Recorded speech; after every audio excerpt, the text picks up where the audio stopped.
Si analizamos las políticas exteriores presidenciales de los últimos 28 años, se puede observar las grandes diferencias entre cada uno de los periodos presidenciales.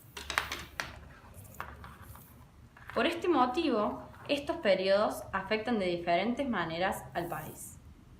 Muchos de los que están viendo este video tendrán una cierta seguridad acerca del concepto de política, pero quizás no todos saben lo que es la política exterior.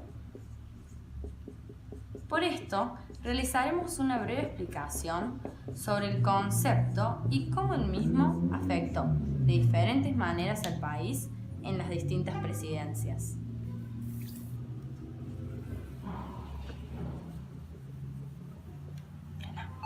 La política exterior se basa en las decisiones que toma el gobierno de un Estado en función de los intereses nacionales y en relación con los demás actores del sistema internacional de un país. Debe responder, en primer término, a las aspiraciones de paz, seguridad y a las necesidades de desarrollo político, económico y social del país. La política externa de un Estado debe relacionarse con el conocimiento de la realidad internacional en la que se desenvuelve y sobre la que pretende influir.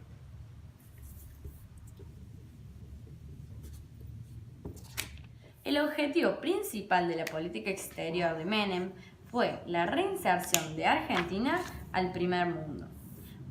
Para que esto se lograra, fue necesario establecer nuevamente la relación con los Estados Unidos que generara un vínculo entre ambos países en temas dominantes como la política, la agenda internacional de la democracia y libre mercado, la seguridad cooperativa y nuevos temas como el narcotráfico y el medio ambiente.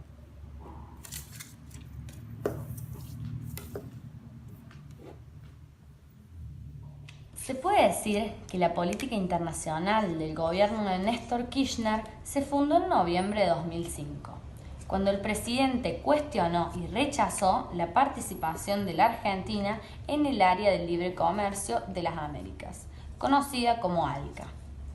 Junto a los países del Mercosur, Brasil, Uruguay, Paraguay y Venezuela, se detuvo el proyecto de crear una zona de libre comercio hemisférica a la cabeza de Estados Unidos. Con la reformulación de un Mercosur más político, con la creación de la UNASUR y la Comunidad de Estados Latinoamericanos y Caribeños, conocida como CELAC, se sellaron los tres círculos concéntricos más importantes de la diplomacia argentina.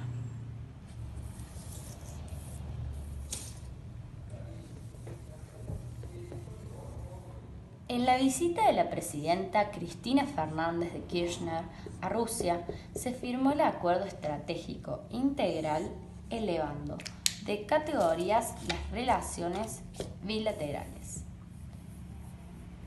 Esta elevación significa que la relación entre ambos países ya no concierne solamente a la cuestión económica, sino sobre todo a lo político. En este sentido, Argentina y Rusia se han comprometido a reafirmar la multilateralidad de la ONU. Es por esto que tanto la Argentina apoya a la ONU respecto a su posición sobre la situación de Ucrania y al mismo tiempo Rusia apoya a la Argentina en su reclamo contra los fondos buitres y sobre la situación de Malvinas.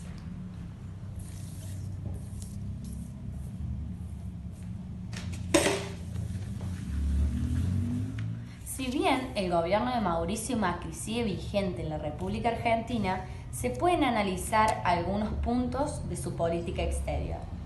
En un principio, antes de asumir el desafío principal de la política exterior de su gobierno, fue poder capitalizar las oportunidades que ofrece el mundo para avanzar en el logro y la concreación de distintas metas nacionales. Por otro lado, con acciones concretas, el gobierno buscó normalizar la situación jurídica, institucional y económica de la Argentina. Así, una de las primeras medidas fue fue el arreglo con los fondos buitres para crear una situación confiable respecto a la capacidad de endeudamiento, poder de pago de la Argentina y clima apto para negocios. La reinserción de Argentina a nivel mundial podría considerarse exitosa. El país normalizó las relaciones con los organismos financieros internacionales. Está asumiendo un papel de liderazgo junto a Brasil en la región. Recibió elogios de los principales líderes mundiales y logró espacios significativos en ámbitos multilaterales del poder.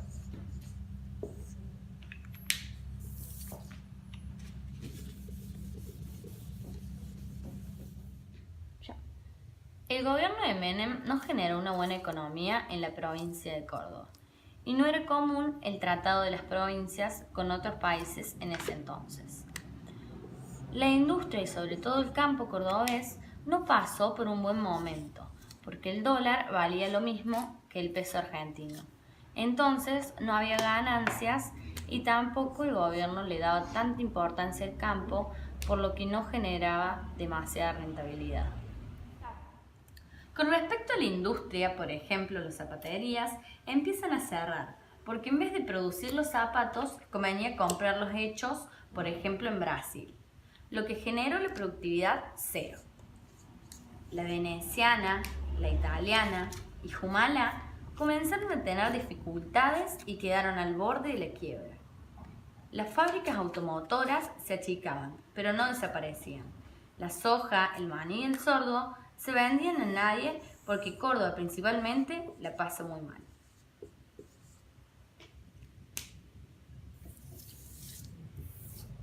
Con Kirchner, las empresas vuelven a crecer de forma tranquila y moderada. El campo crece mucho en comparación con las empresas por dos variables. Córdoba empieza a hacer tratados unilaterales con China, con el maní y la soja, porque tiene una necesidad alimentaria, y con Emiratos Árabes por obras públicas. Y el dólar tiene mucho más valor que en el gobierno de Menem, por lo que genera muchas más ganancias.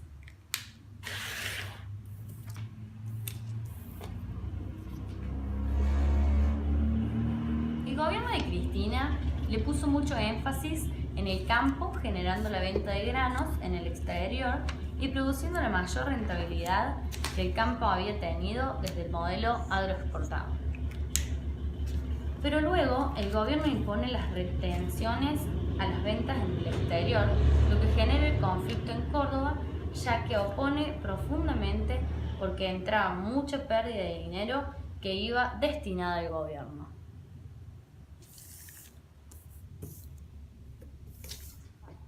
Macri gana sus elecciones principalmente por la provincia de Córdoba, ya que había prometido sacarle las retenciones que Cristina les había hecho al campo.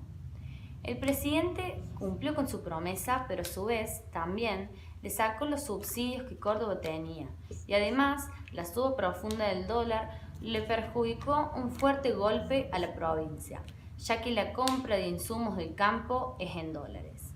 El campo sigue teniendo ganancias, pero son menores comparadas con el gobierno de Kirchner. La deuda sigue existiendo y los productores dejan de invertir porque los impuestos son cada vez más caros.